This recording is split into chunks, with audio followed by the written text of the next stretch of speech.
Bom dia. Sejam bem-vindos ao webcast da Iguá Saneamento para a discussão dos resultados do segundo trimestre de 2025. Conosco hoje estão presentes os senhores João Lopes, Roberto Barbucci e Renê Silva. Este evento está sendo gravado e os participantes poderão enviar suas perguntas através do ícone de Q&A na parte inferior da tela. Antes de prosseguir, gostaríamos de esclarecer que eventuais declarações que possam ser feitas durante essa teleconferência, relativas às perspectivas de negócios da Iguá, projeções e metas operacionais, constituem-se em crenças e premissas da diretoria da companhia e não são garantias de desempenho, pois envolvem riscos, incertezas e premissas, e se referem a eventos futuros que podem ou não ocorrer. Agora, gostaria de passar a palavra ao CFO da Iguá. Bom dia a todos. Aqui quem fala é João Luiz Lopes. Sejam muito bem-vindos à divulgação de resultados da Iguá. Antes de iniciarmos a apresentação, gostaria de compartilhar uma importante atualização sobre a liderança da companhia. Passamos por um período de grandes conquistas sob a gestão do Barbucci, com as vitórias nos leilões de Sergipe e Sanepar. Essas conquistas dobraram o tamanho da companhia, como pode ser observado na evolução dos números operacionais da Iguá. Com o sucesso desses processos, iniciamos agora uma outra fase, com maior foco na consolidação dos ganhos operacionais nessa nova configuração da companhia, incluindo mudanças no seu comando. Conforme divulgado no fato relevante de ontem, nosso CEO, Renê Silva, assume agora a posição de CEO da Iguá, com total respaldo de nossos acionistas, para dar continuidade ao trabalho voltado à integração das novas operações e ao fortalecimento da eficiência operacional. Para comentar um pouco mais sobre esse momento, passo a palavra ao Barbucci. Como mencionado pelo João, me despeço da Iguá com o dever cumprido. Cheguei em agosto de 2023 com a missão de solidificar as bases para o nosso crescimento sustentável. Colhemos resultados que ficaram evidentes, por exemplo, no desempenho recente da Iguá no Rio de Janeiro, operação que representou uma conquista decisiva nesses intensos 8 anos de vida da companhia. Após um período inicial de turnaround do portfólio, a fase de crescimento da Iguá foi inaugurada com a primeira vitória, no leilão da SEDAI em 2021. Com a integração e consolidação desse ativo nesses últimos anos, e no ano passado, um novo grande marco de crescimento com as conquistas dos leilões de Sergipe e da PVP com a Sanepar. Agradeço profundamente aos nossos colaboradores, parceiros e acionistas pela confiança e apoio ao longo dessa jornada. Tenho certeza de que, sob a liderança do Renê e com o engajamento de toda a equipe, a Iguá seguirá conquistando resultados expressivos e contribuindo cada vez mais para o desenvolvimento do saneamento no Brasil. Passo agora a palavra ao Renê. Quero começar expressando minha gratidão pela oportunidade de sucedê-lo e principalmente pelo legado que você deixa para todos nós na Iguá. Sua liderança, visão estratégica e capacidade de executar em momentos decisivos foram fundamentais para consolidar a companhia no patamar em que estamos hoje. Assumo este novo desafio com muito orgulho e responsabilidade, ciente do compromisso que temos com os nossos clientes, colaboradores, acionistas e com a sociedade. Nossa prioridade será dar continuidade ao trabalho que vem sendo realizado, com foco na integração das novas operações, na busca constante por eficiência operacional e na geração de valor. A Iguá vive um momento único, com oportunidades importantes à frente. Com o engajamento e a dedicação de toda a nossa equipe, seguiremos evoluindo e ampliando nossa contribuição para o avanço do saneamento no Brasil. Com isso, vamos para os destaques deste trimestre. O primeiro semestre de 2025 foi marcado por importantes entregas que reforçam nossa atuação e nosso compromisso com a ampliação do acesso aos serviços de saneamento. Destaco o início da operação plena da Iguá Sergipe, onde antecipamos em quase 2 meses a conclusão da fase de operação assistida e assumimos em maio oficialmente os serviços de água e esgoto de 72 municípios, beneficiando aproximadamente 2,3 milhões de pessoas em todo o estado. Também demos início, em junho, à Operação Plena de Iguaçu Saneamento, nossa parceria público-privada com a Sanepar, no Paraná, para atuação no esgotamento sanitário em mais de 28 municípios do estado, com meta de alcançar 90% de cobertura de esgoto até 2033. No Rio de Janeiro, seguimos avançando nas ações de desassoreamento e recuperação ambiental do complexo lagunar da Barra da Tijuca, com resultados significativos na oxigenação da Lagoa da Tijuca. Inauguramos também a nova sede do Grupo Iguá, no Jardim Europa, em São Paulo, reforçando nossa estrutura institucional para os próximos ciclos de crescimento. Estes marcos não apenas demonstram nossa capacidade de execução, mas reforçam a solidez do nosso modelo de negócio e o compromisso com uma operação cada vez mais eficiente, inovadora e conectada com os desafios do setor. Com isso, passo a palavra ao João para dar continuidade à apresentação. Antes de falar sobre resultados, gostaria de destacar que com o início das operações da Égua Sergipe, e como forma de dar maior transparência, passamos a divulgar trimestralmente, além da planilha de resultados, os releases e as demonstrações financeiras da operação, que agora é uma empresa categoria P, registrada na CVM. Passando aos resultados operacionais, registramos um crescimento de 100,9% no número de economias de água e de 41,5% em esgoto, na comparação com o segundo TRI de 24. O principal fator para esse avanço foi o início da operação plena de Sergipe, em maio, que adicionou 953 mil economias à nossa base. Adicionalmente, houve a intensificação das ações de fiscalização e combate a fraudes, principalmente na Iguá Rio de Janeiro, contribuindo para a regularização de ligações, convertendo o consumo não faturado em receita. Houve também a captação ativa de clientes em áreas já atendidas, que fazem parte do dia a dia de expansão sustentável nas regiões onde existe infraestrutura instalada. Em volume faturado, observamos um crescimento de 47,6% em água e 20,7% em esgoto na comparação trimestral anual. Esses resultados também são reflexo direto do início das novas operações, mas também da ativação de clientes anteriormente irregulares. Os números pro forma, excluindo as novas operações, mostram um crescimento de 3,1% nas economias de água e 3,4% nas de esgoto. Lembrando aqui que todas as informações operacionais e financeiras detalhadas por ativo estão disponíveis na nossa planilha de resultados no site de RI. No canto inferior esquerdo do slide, trazemos o indicador de perdas. A companhia passou a adotar os critérios do novo Sistema Nacional de Informações em Saneamento Básico, SINISA, para o cálculo dos indicadores de perdas, em substituição ao SNIS.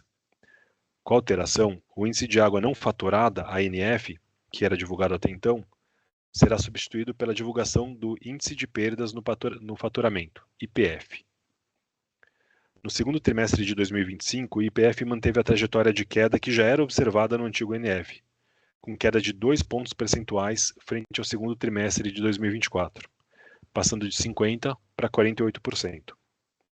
Essa melhora reflete os investimentos contínuos da companhia, com ênfase na setorização das áreas de atendimento, modernização da infraestrutura, fortalecimento das ações de controle de perdas e intensificação das iniciativas de fiscalização e combate a irregularidades.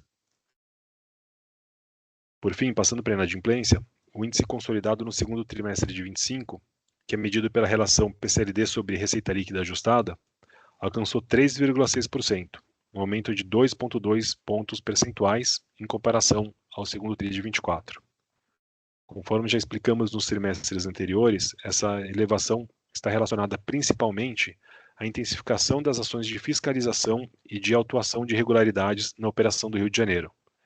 Essa é uma importante iniciativa para incentivar a adesão de clientes potenciais à base. Entendemos que os ganhos dessa estratégia ficarão evidentes nos próximos trimestres. Agora, para a performance financeira, na receita líquida ajustada, registramos crescimento de 40% no segundo trimestre. Esse avanço foi impulsionado pelo início das novas operações e pelos avanços nas ações comerciais, ampliação da base de clientes e efeitos positivos das iniciativas de fiscalização, regularização e captação ativa de novas economias. O EBITDA ajustado atingiu 250 milhões no segundo TRI, alta de 24,3% em relação ao ano anterior. O desempenho reflete também o início das novas operações. A redução na margem é decorrente dos gastos com mobilização para início das operações de Sergipe e Iguaçu. Os números pro forma, excluindo as novas operações, mostram um crescimento de 9,7% na receita líquida ajustada e 14,6% no EBITDA ajustado. Em termos de estrutura de custos, o mix permanece estável. A compra de água no Rio de Janeiro e agora também em Sergipe segue como principal componente do OPEX, seguida por pessoal e serviços de terceiros. Os investimentos do trimestre atingiram R$ 178 milhões e são compostos principalmente pelas obras em andamento em Sergipe e no Rio, para as quais traremos mais detalhes nas respectivas sessões adiante. Para as demais operações, trazemos como destaque os projetos em Cuiabá, onde seguimos avançando com as obras de recuperação do sistema de drenagem na região da Prainha, importante passo para mitigar os riscos de enchentes, além de iniciativas de modernização e ampliação dos sistemas de saneamento da cidade. Em Paranaguá, também registramos avanços significativos, especialmente com o início das obras na Ilha do Mel, importante região turística do ativo. Na Iguaçu Saneamento, iniciamos com as obras estruturais que reforçam a presença da companhia nas regiões atendidas. A instalação da nova sede em Cascavel já foi concluída, enquanto as unidades de Francisco Beltrão e Medianeira estão em fase final de execução. Essas estruturas ampliam nossa capacidade operacional e fortalecem o suporte local às atividades. Indo para o slide de endividamento. Vimos no segundo TRI um aumento de 51,9% da dívida bruta em relação ao mesmo período do ano anterior. Esse crescimento foi impulsionado principalmente por 3 fatores. Em primeiro lugar, o desembolso das 2 tranches de debêntures do empréstimo Ponte da Iguá Sergipe, no valor total de R$ 2,65 bilhões, utilizados no pagamento das 2 primeiras parcelas da outorga fixa da concessão. Em segundo lugar, houve também o desembolso de R$ 630 milhões referentes ao financiamento do programa Saneamento para Todos na Iguá Rio de Janeiro. E por último, houve a atualização monetária das dívidas existentes, principalmente no Rio de Janeiro, onde as debêntures emitidas a mercado estão nos seus prazos de carência de juros e principal. A dívida líquida totalizou R$ 11,4 bilhões, representando um crescimento de 73,3% na comparação anual. Além dos novos desembolsos, contribuiu para esse aumento o pagamento da terceira e última parcela da outorga fixa da Iguá Rio de Janeiro, no valor de 1,8 bilhão, realizado em fevereiro de 2025. O perfil da dívida permanece com 99,8% alocado nas SPEs, com apenas um contrato de dívida corporativa na holding. Com os desembolsos das 2 tranches do empréstimo Ponte de Sergipe, hoje temos 23% do total da dívida indexado ao CDI, cujo refinanciamento ocorrerá ao longo dos próximos anos, conforme esperado para ativos de Project Finance. Para as demais operações da Iguá, a dívida está predominantemente indexada ao IPCA, que garante maior aderência aos reajustes tarifários e correspondem hoje a 73% do estoque total. Por fim, falando em perfil de amortização, o prazo médio consolidado da dívida é de 11 anos, já considerando o empréstimo Ponte, que vence em parcela única em 2029. Olhando a Iguá Rio de Janeiro isoladamente, o horizonte é ainda mais longo, com prazo médio de 14,1 anos, condizente com o estágio da concessão. No slide, entramos na performance da Iguá Rio. O ativo segue em ramp-up e no segundo TRI registramos crescimento de 3,4% nas economias de água e 2,6% nas de esgoto. O volume faturado de água recuou 1,8% no trimestre e em esgoto observamos queda de 0,8%. Essas reduções foram influenciadas por fatores sazonais, como variações climáticas, que impactam o consumo. No canto inferior esquerdo, destacamos a redução de 1,7 ponto percentual no índice de perdas no faturamento na comparação anual. Esse avanço decorre da evolução das obras de setorização, da instalação de macromedidores e hidrômetros inteligentes, além do combate ativo a fraudes. Sobre a inadimplência, o índice encerrou o trimestre em 4,3%, representando alta de 2,5 pontos percentuais frente ao segundo TRI de 24, praticamente no mesmo nível observado no trimestre passado. Esse movimento, conforme já explicado no último call de resultados, já era esperado e é devido às ações de intensificação de autuações e combate às ligações clandestinas e fontes alternativas e irregulares. As fiscalizações vêm gerando efeitos positivos na arrecadação e no comportamento de clientes, muitos dos quais têm buscado a companhia para regularizar suas situações. No slide seguinte, a Iguá Rio apresentou crescimento de 12% na receita líquida ajustada no segundo TRI, em relação ao mesmo período de 24. O EBITDA ajustado teve alta de 22,7%, alcançando uma margem consistente de 51,9% no trimestre. Esses resultados refletem, além de forte evolução operacional, a aplicação do reajuste tarifário de 11,49%, vigente desde dezembro de 2024. No detalhamento de custos, o mix permanece praticamente o mesmo dos trimestres anteriores, com a compra de água como a maior linha, representando 55% do total de custos e despesas no trimestre, com pessoal e outorga variável representando 20% e 9%, respectivamente. O CAPEX da EguaRio no segundo TRI totalizou R$ 83 milhões, com retração de 10,6% em relação ao ano anterior. Essa redução reflete a finalização de obras iniciadas em 24, com a transição para novas intervenções. Entre os destaques do período estão o avanço nas reformas da Etibarra, além da construção de um novo reservatório com capacidade de 20 mil metros cúbicos, que vai garantir maior segurança no abastecimento, especialmente em períodos de maior demanda, beneficiando diretamente os usuários, com mais regularidade e qualidade no fornecimento. Por fim, passando para os primeiros resultados operacionais da Eguá Sergipe. Antes de repassar os dados operacionais da concessão, vale a ressalva que tivemos apenas 2 meses de operação desde que assumimos os sistemas, e também que está em curso um grande trabalho de recadastramento da base de clientes herdada da DESO.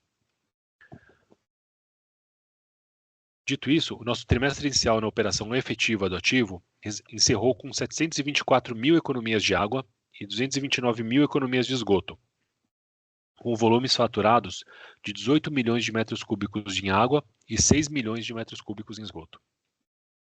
Do lado financeiro, a receita líquida ajustada da operação totalizou 136 milhões de reais no período, e o EBITDA ajustado foi de 24 milhões, com margem de 18%, compatível com o estágio inicial da operação, os gastos realizados na mobilização inicial do ativo e os efeitos naturais da curva de aprendizado na região.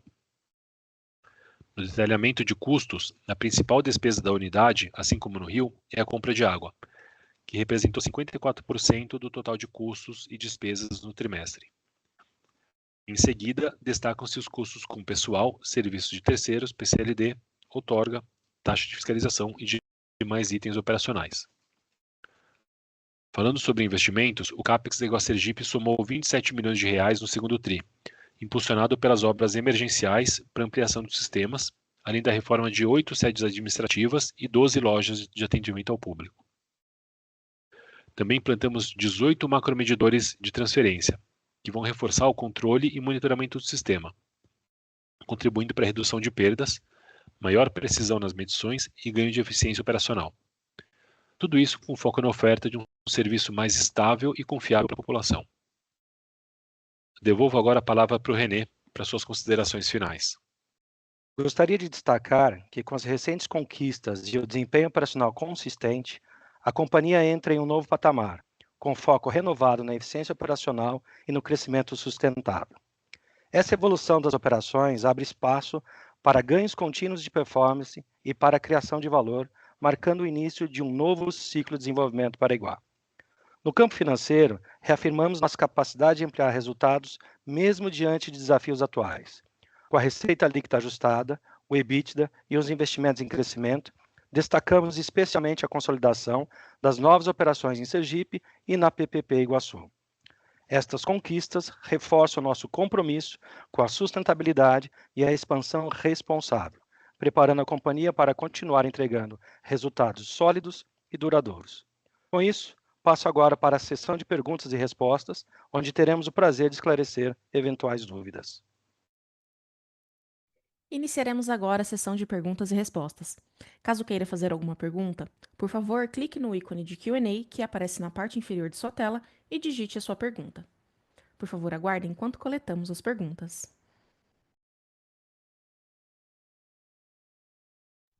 A primeira pergunta: há algum tipo de disputa envolvendo os acionistas da companhia? Por que a Eguá decidiu pela troca do CEO? Bom,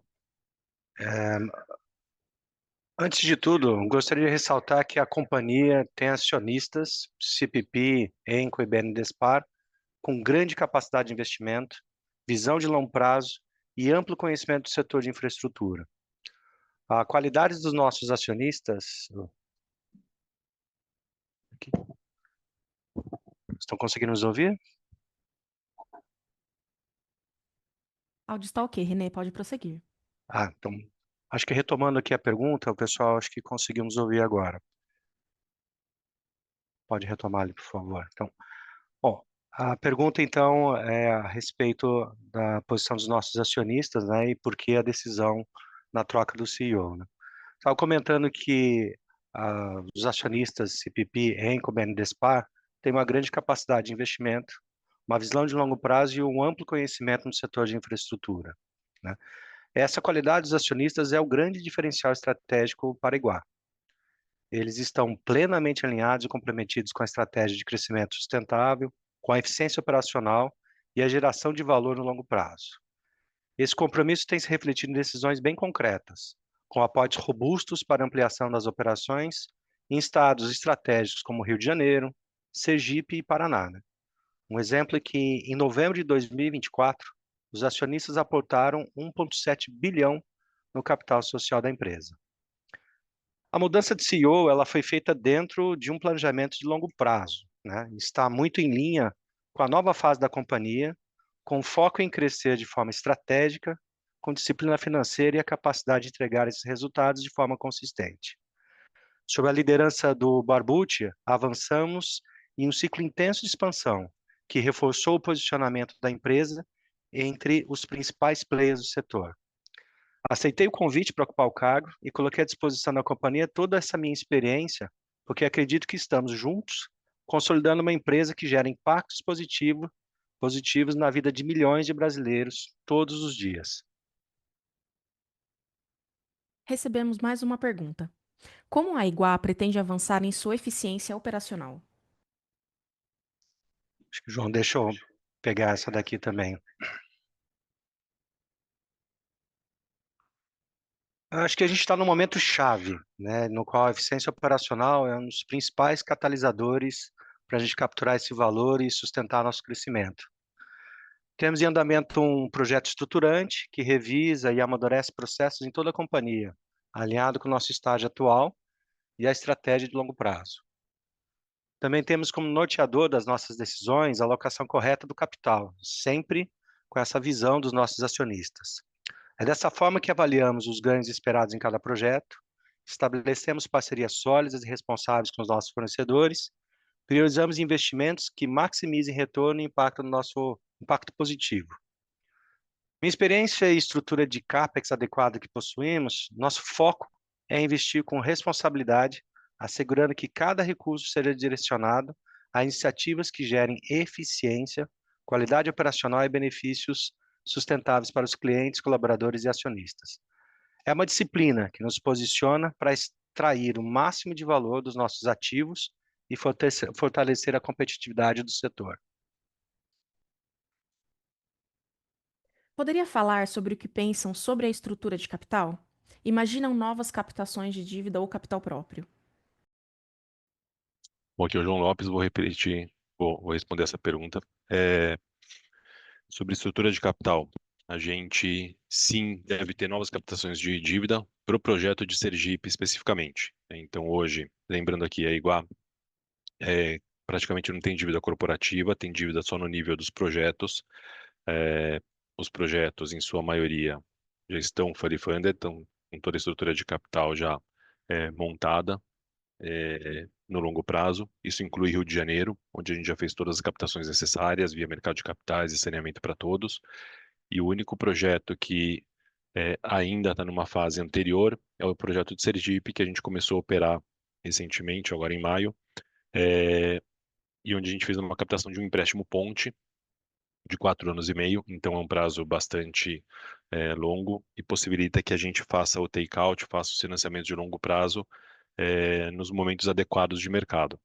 Então, que a gente deve ter de novas captações, especificamente, serão destinadas ao projeto de Sergipe. E lá a gente está discutindo todas as possibilidades. A gente sabe que a gente está num momento de mercado com uma taxa de juros mais alta, mas, como eu falei, a gente tem bastante capacidade de buscar as melhores janelas de mercado para fazer o financiamento, e a gente está discutindo, então, tanto as possibilidades de financiamento de CAPEX para as linhas tradicionais do setor, saneamento para todos, BNB, que são linhas com taxas muito atrativas, mas também discutindo com multilaterais, olhando o mercado local, olhando o mercado offshore, para que a gente tenha o melhor mix de financiamento possível. é, e esse plano a gente deve executar ao longo dos próximos meses aí, ao longo de 25, 26 pelo menos.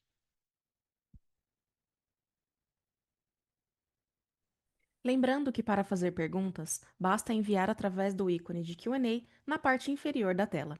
Pedimos que aguardem enquanto coletamos as perguntas.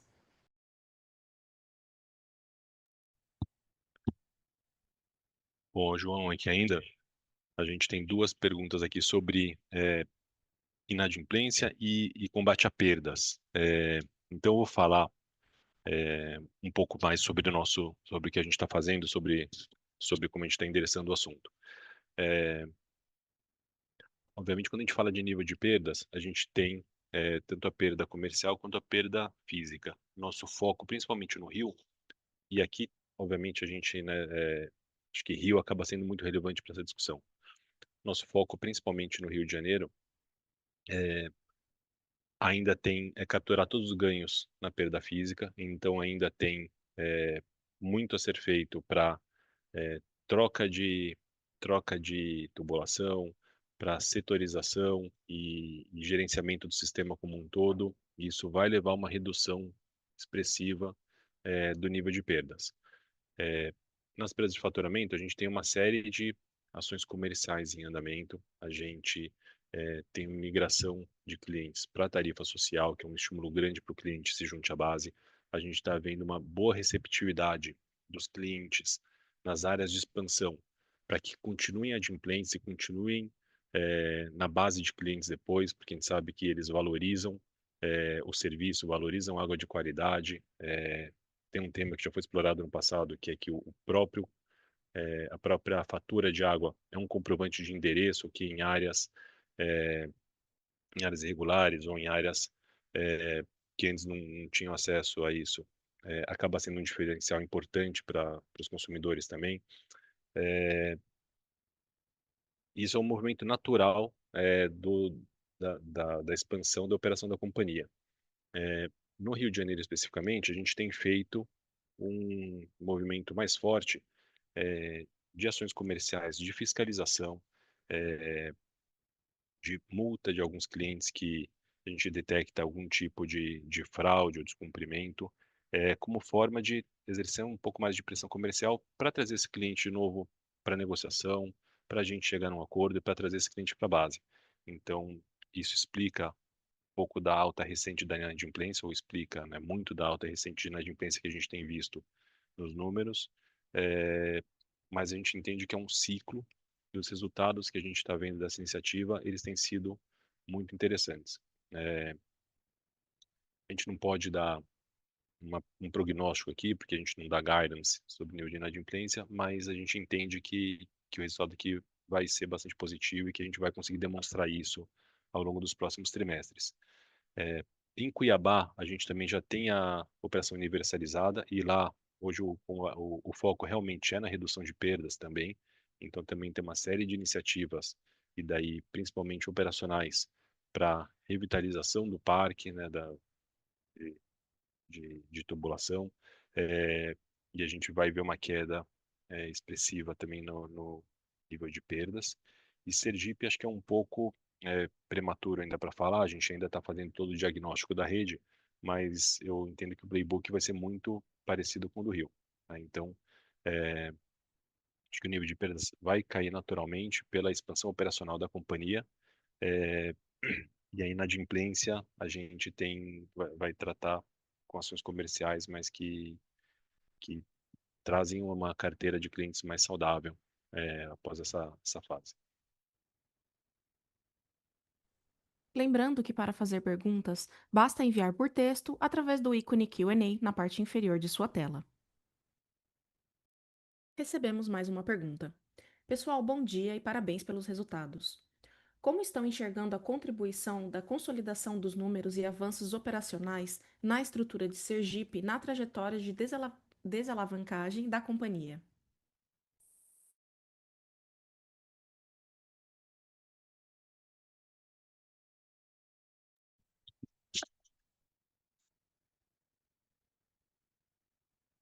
Sergipe ele leva um momento inicial de aumento de alavancagem, porque Sergipe também foi um leilão que a gente teve é, uma modalidade de leilão por maior outorga. Então a gente tem é, parte de um financiamento relativamente alto que foi tomado para pagar a outorga, é, muito similar ao que aconteceu no Rio, embora o nível de outorga em Sergipe seja comparativamente um pouco menor.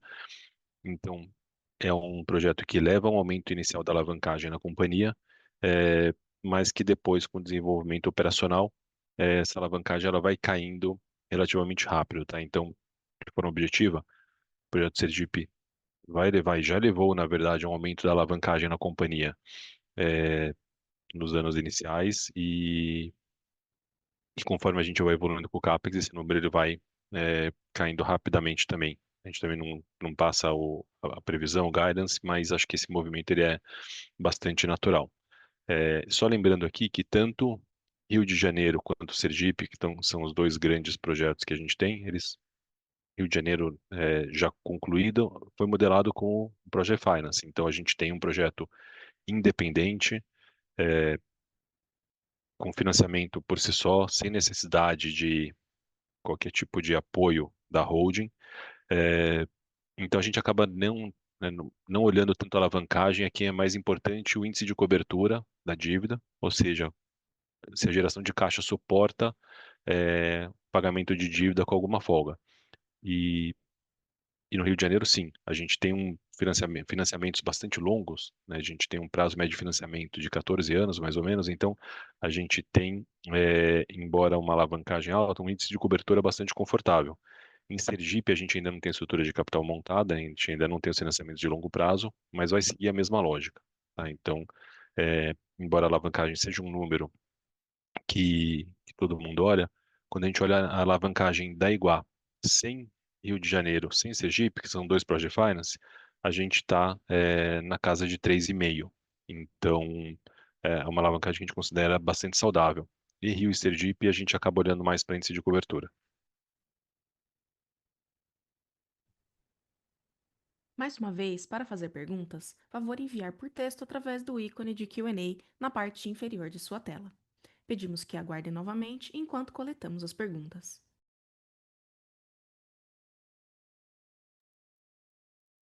Estão olhando a possibilidade de desinvestimento de ativos menores?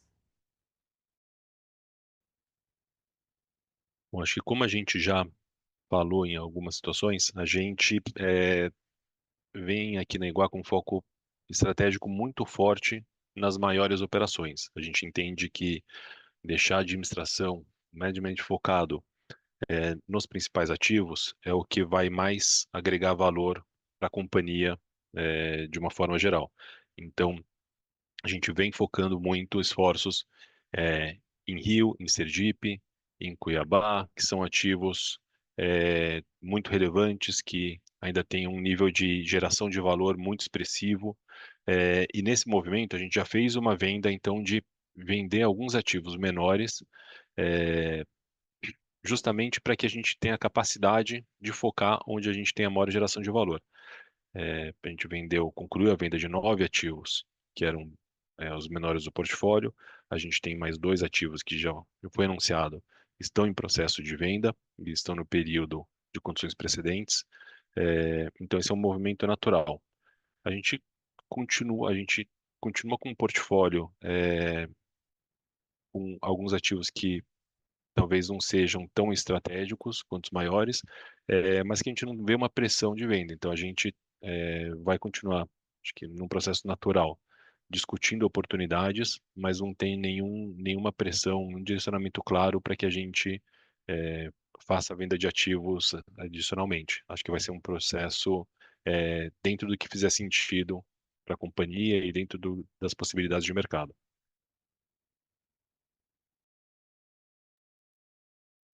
Lembrando que para fazer perguntas, basta enviar por texto através do ícone Q&A na parte inferior de sua tela.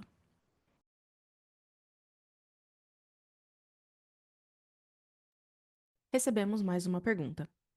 Recentemente, vimos um projeto inovador da Sabesp sobre telemetria na parte da leitura. A Iguá tem algum projeto parecido em andamento?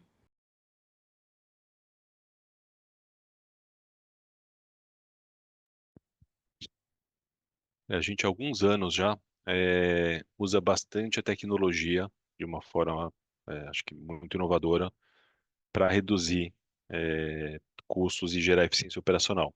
Então, a gente tem uma parte relevante. Isso começou muito forte quando a gente ganhou o projeto do Rio de Janeiro e, e a gente, uma das primeiras iniciativas lá foi justamente colocar medidores inteligentes para os maiores clientes. Os medidores inteligentes, eles possibilitam, além da medição remota, é, então você diminui o gasto com o custo de leiturista, possibilitam também o acompanhamento real-time do fornecimento. Então, isso permite tanto que a gente tenha uma melhor gestão do sistema, quanto que a gente consiga detectar fraudes ou problemas na rede de uma forma quase imediata. Então, é uma alavanca super importante é, dentro da nossa estratégia de eficiência operacional.